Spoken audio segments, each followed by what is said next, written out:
Okay, everyone. Well, thank you so much and welcome. Welcome to the conference. And again, appreciate your time and your attention today. I'm not sure how much time we're going to have to answer questions. So I did put my LinkedIn. The second one that I put in is the correct link. So I did put that into the chat box. So, but I, again, wanted to welcome you today and just give you a little bit of background about myself. A little over 10 years ago, I was working for a Wall Street firm here in the United States, and I'd been in mortgage banking for many years, and then things got a little complicated. This is our last major economic downturn in the world, and the mortgage market melted down. They shut our division. I was 8.5 months pregnant with my son, and my mom at the same time had a brain aneurysm that left her paraplegic.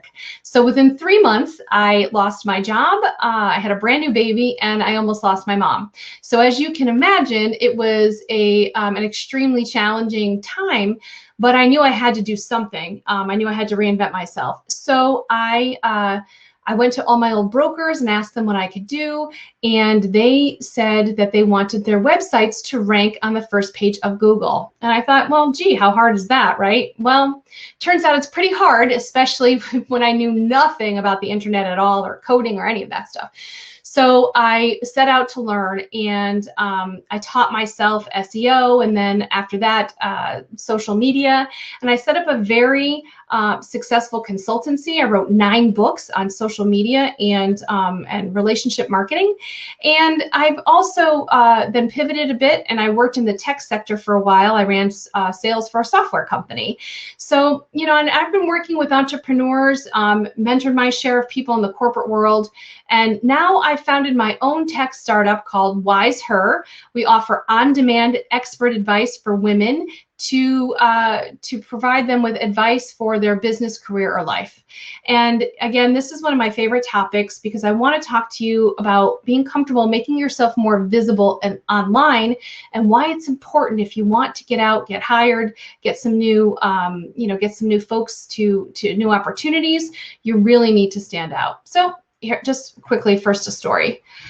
So this is a post I made congratulating a friend of mine, Tracy, on an award she received. And I did get her permission to share this with you. But, it was written up in a very well-known tech publication. And I really wanted her to, get the credit and really highlight her accomplishment. So I shared it on LinkedIn. And, this was her response. This actually happened in March, but, press is press. And, I don't know what that says to you, but what that says to me is, don't look at me, right? It was really no big deal, but it actually was a really big deal. So, in fact, I checked, and this award wasn't even posted on her own profile, not even back in March when she said it first happened. And, part of me thought, wow, how dare you not step into your brilliance and claim your space, and how dare you hide your accomplishments from the world. And I messaged her privately and I said, you really have to stop hiding. It's important for you to stand out. And she said, I have a hard time accepting, praise, and I have a hard time, really promoting myself online. But what's interesting about Tracy is that she's also the founder of a nonprofit called Tech Girls that is aims to get more girls in STEM and technology. And I thought, is she really helping further that mission? So she actually wasn't, right? Because she's hiding. So I said, look at it this way, let's reframe it. You need to stand up and stand out, not because it's about you, right? But it's about helping others. It's about helping the people around you. It's about them. It's about women in front of you, women behind you, women, next to you. It's about showing them that it's possible. It's possible to stand up. It's possible to stand out, and it's okay to do that. It's our responsibility to make sure that that happens. Someone once told me, you can't be what you can't see. So we really do ourselves and all others around us a disservice when we downplay or hide our accomplishments. And I had another friend who's a high-level executive in a Fortune 100 company. And a bit ago, she and I were speaking, and she was talking about finding a new job. And I asked her why. She'd been at this company for years, and she really loved it. But she said she felt invisible, that she was getting passed over for roles in her company. And I told her, take a look around. Who are these people that you're getting passed over for? They're visible. They speak at events. They're visible online on, conferences like this and virtual summits like this. And they've positioned themselves as a thought leader in their industry. In fact, standing up is also a way to cultivate your personal brand, which not only helps you if you have a business, but also in your career. So if you're looking to rise higher in your career, you've probably heard a lot about the importance of mentors and sponsors. And research shows that cultivating your personal brand is one of the best ways to attract sponsors. And professionals with sponsors are 23% more likely than their peers to be promoted or hired. And, one of the things I was mentioned too is your personal brand can also lend some semblance of professional career security. So in this uncertain times that we're in right now, if there are layoffs or cutbacks at your company, being recognized in your field makes it far more likely that you'll be snapped up quickly by another firm. But I realize it is a hard thing, right, to stand up and stand out. We all worried about being judged. And this is a challenge for so many, particularly for women. When you post about yourself or your business, you're a shameless self-promoter, right? And again, for women, even more challenges in the fact that we're constantly, relentlessly judged on our looks, our weight, our age, and our clothes, all sorts of things, right? But, experts call this a double bind, right? Knowing that you need to do something like standing up and standing out, but also know that you're going to be judged and sometimes harshly for it. We also know it as the damned if you do and damned if you don't, right? And I admit it, in 2007, when my Wall Street job disappeared into the craziness of that mortgage meltdown era, and I had just had my new baby and my mom had the brain aneurysm, I was completely lost. I knew I had to do something and fast, but what? And I started looking around and marketing in the online world, and I immediately became very uncomfortable because all I saw were all these people talking about themselves and their accomplishments all the time. And I thought, how did they do that, right? Because I had that double bind too. I wanted my life to be private. I didn't want to be judged. I didn't want trolls and all the other things that go along with standing up.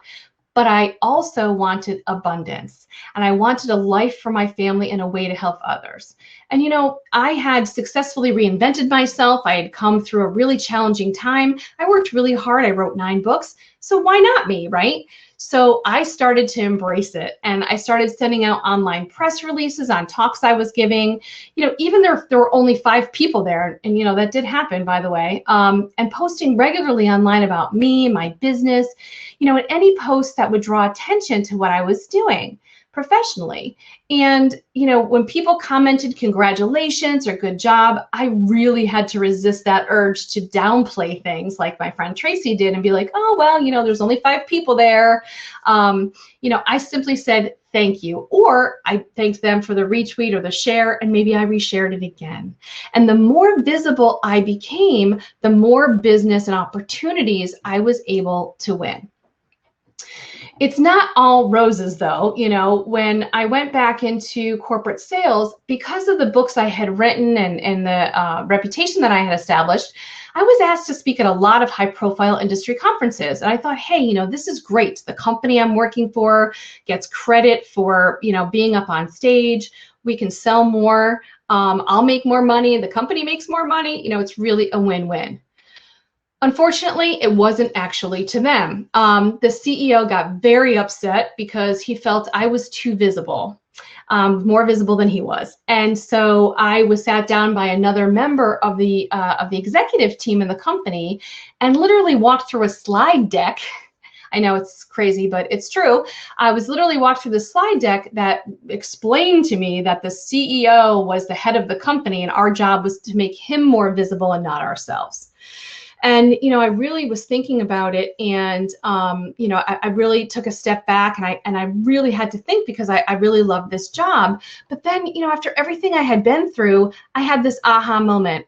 I decided that no matter what I did, it wasn't going to be right. So if I stepped back, then I wouldn't have abundance. If I stepped forward, then I was in trouble in my job. So I said, you know what, forget it. And I did what was best for me and my family. I wanted to stay visible, not only for my own abundance, but just like I said to you earlier, and to Tracy, my friend that kind of downplayed her accomplishments, I wanted to show others, and especially other women, that it was possible, right? That it was important for you to stand up. So I ended up deciding to leave. I was recruited heavily by other firms, and I did end up leaving the company and ended up getting even more visible and rising even higher.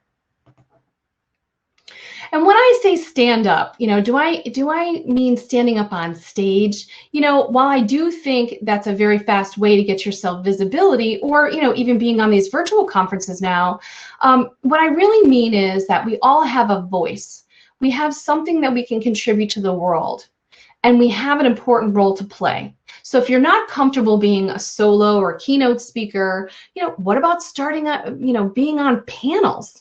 Event organizers are always looking for great panelists, even virtual summits like this one. Facebook Lives are becoming popular, LinkedIn Lives and things like that. So, it's important not only for visibility, but also you never know what you're going to say is going to have an impact on someone else. I had an experience recently in a panel with 4 other top women in the sales profession, and one of the audience members posed a question about work-life integration, and that's a huge challenge overall, but clearly now it's even more challenging. And she was mentioning that her company really didn't seem to have it, together with respect to the challenges she was facing, trying to homeschool and take care of her family, and also now working from home and things.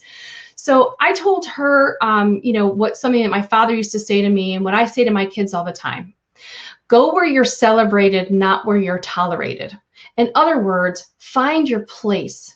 You want to find some place where they feel that they get you, right? That they get your challenges, that they're willing to make adjustments for you and for your family, and for the things that you need, and you're going to thrive there, right?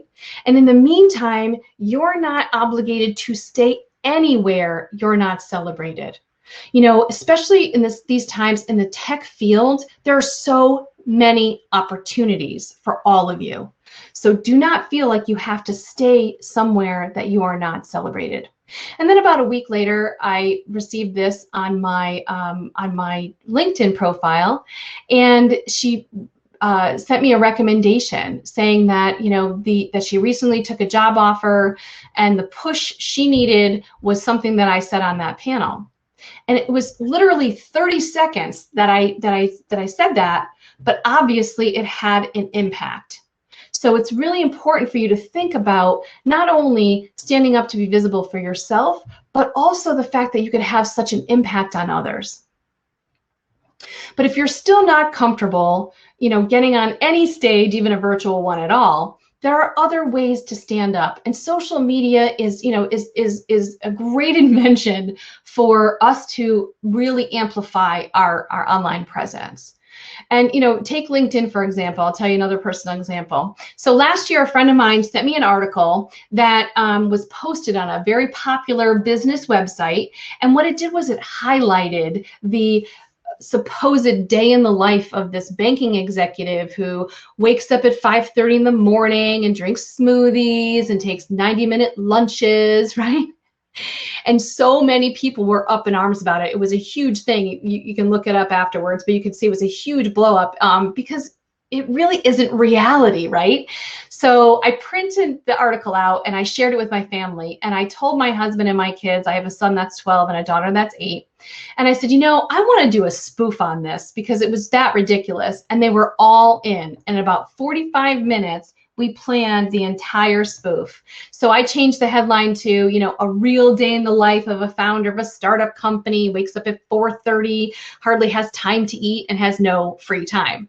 And then I proceeded to take pictures of different aspects of my day. And obviously, it was a little bit embellished, but it's oftentimes true, unfortunately. But, from me waking up first thing in the morning to work with my tech team to, shoving food in my kids' mouths so we can get to hockey practice or whatever else we're doing.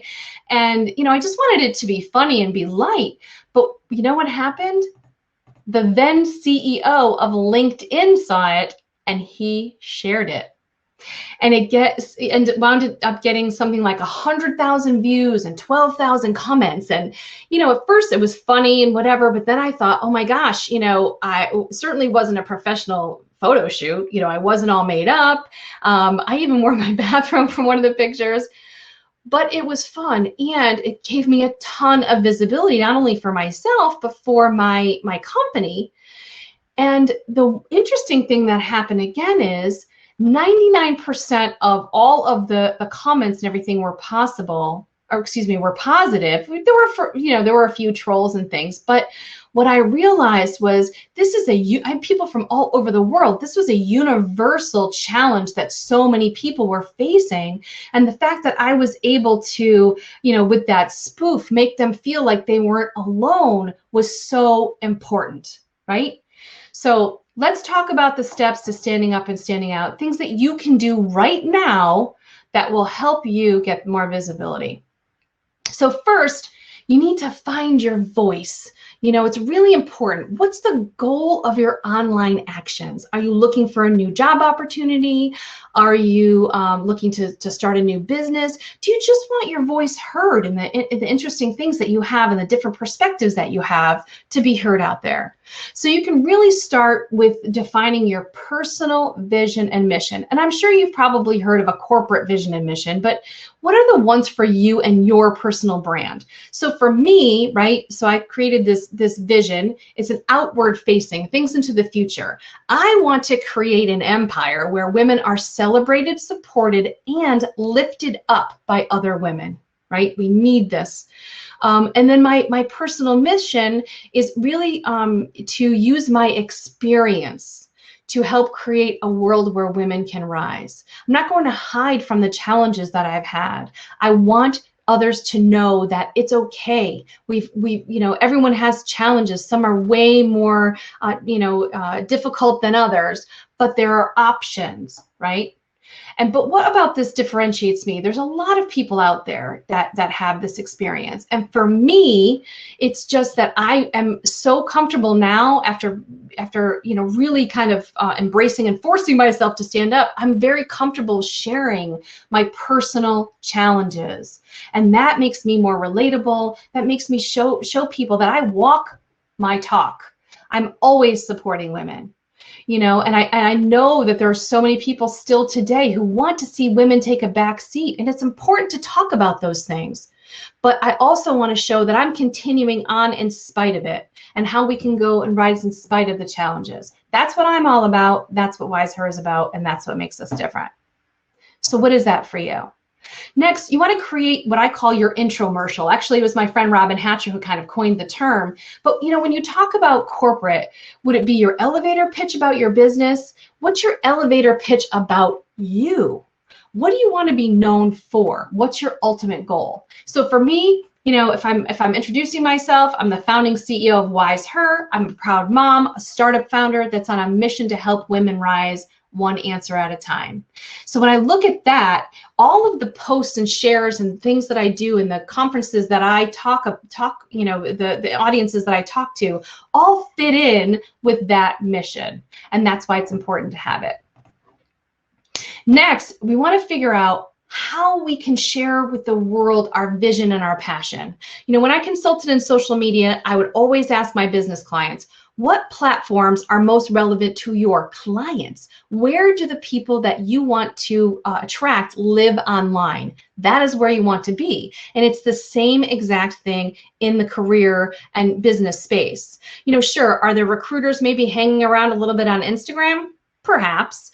But if you really want to get known and you really want to stand out and you really want to get hired, guess where they are? They're on LinkedIn, right? So it's super important for you to embrace the idea that, you can be on other platforms, but make sure that whatever it is that you're doing in your interactions online are aligned with and able to target the people that you want to target much more easily.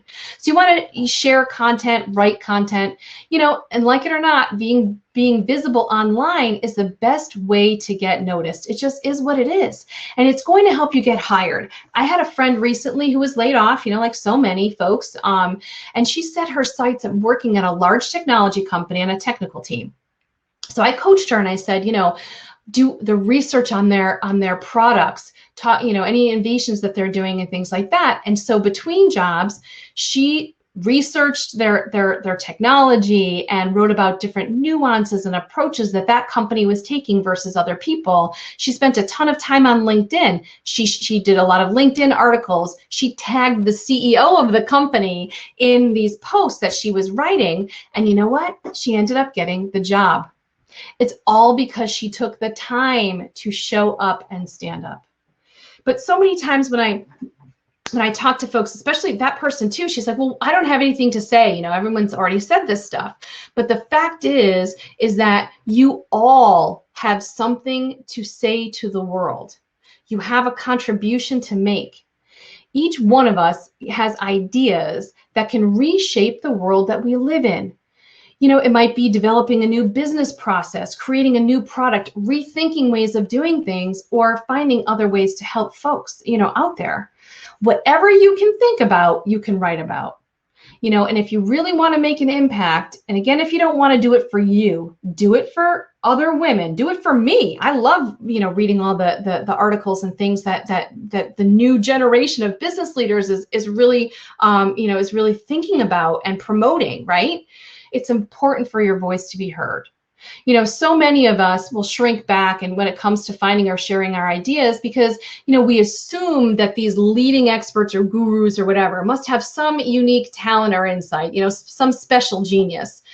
But that's not true. I'm telling you, I've been around and I've watched all the rise of these gurus and everything. And sure, they have more expertise in certain things and maybe they are super smart. But at the end of the day, right, most recognized experts achieve success not because of some special genius, but because they learned how to put disparate elements together and present ideas in a new and meaningful way.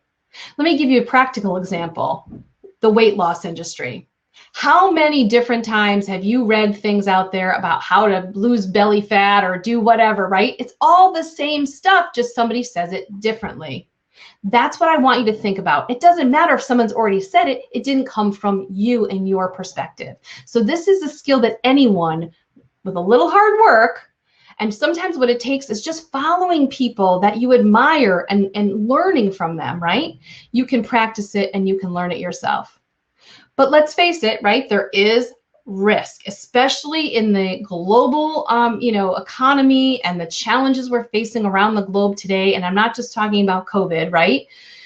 This is what I always say. What happens in Vegas lives on Twitter, Facebook, and Instagram. The fact is, unless it's part of your personal brand, right? Unless it's something that you really want to be known for, don't talk about politics or religion or any other hot button issues. Even a retweet is an implied endorsement. So you just have to, it's okay, if you want to share things that are deeply ingrained in moral values and things, just know that any of those kinds of political or hot button issues, those posts could potentially harm you in the future if someone went to look at your social profiles, and they do. So just make sure, and again, we always say like haters gonna hate, right? There's always gonna be people out there who thrive on making comments that are not helpful, right? Because it's easy to do that behind a screen. But if we don't stand up and stand out, how are other women going to know it's okay to do it? And how are we going to build the next generation of business leaders? If we all sit back and say, oh, I don't need to do this because she's doing it, right? How are we all going to get our voices heard and build that next generation? So I want you to decide right now, today, every person on this call, that you're going to take these steps to stand up and stand out for yourself and for those who believe now that they can see. So find your voice, write down your vision and your mission, decide what networks are right for you to reach your audience, and then fly. This is my little girl, and I want to leave you with this. You know, people always say, what if I fail? What if I fall down? But you know what? What if you don't? What if you fly? So let's fly together and stand up and stand out. Thank you very much. I don't know how much time we have to take some questions. Okay. Some questions. Okay, so I did want to address one of the things that I saw in the oh, I don't know why my video went out. I'm sorry. I'm so sorry, everybody. I did not see that my video went out. Hi, I'm here. So just really quick before, I don't know how much time we have left, but okay. So somebody asked, does that imply even if we believe in diversity causes that happen to intersect with current affairs, we should be wary about sharing our views? No, I'm saying, I said earlier, like if you have things that you're very passionate about that that you want to share about, absolutely do that. I'm talking more about like maybe political things, you know, because you don't know who your hiring manager is going to be. I do think it's important that we all have a voice. You know, it says, how can you separate politics from women's inclusion? Well, you know, my company does it very well. You know, we don't call out specific people or parties or politics. We focus on what we're doing and what the research shows about the challenges of women in business and the challenges of women in careers. And we end up creating solutions for those. We talk about our solutions and not about the problems. So that's just one way to look at it. Just trying to see if there's anything else. Okay. Well, please feel free. I think there's a couple more. I'm going to put my LinkedIn back in here. Oops. And please feel free to connect with me on LinkedIn. If I can type today.